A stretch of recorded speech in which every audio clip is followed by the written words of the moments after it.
Using Printify to make money is pretty easy thing to do. Today I'm going to teach you how you guys can make money in Printify. So for that, you have to be at the Printify and you need to log into your account first. After logging into your account, you simply click on this My Store. After clicking on My Store, you will be redirected to the dashboard. Now here you have to go to the catalog and select any of the product that you want to design. You just need to design some of the products. You just need to be creative, design something unique that people like, and you need to publish it. As you guys can see, all of these products that I designed are not published. So if I click on that and I'll be able to, publish it.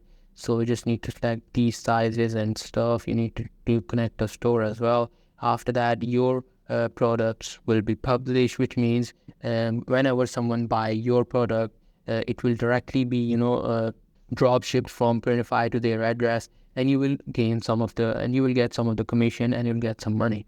So you just need to design products, design a website, post these products on your website, and wait for it to sell out. And this is how you can make money. So that's pretty much it. That's how you guys can do it. Hope you guys find this video helpful.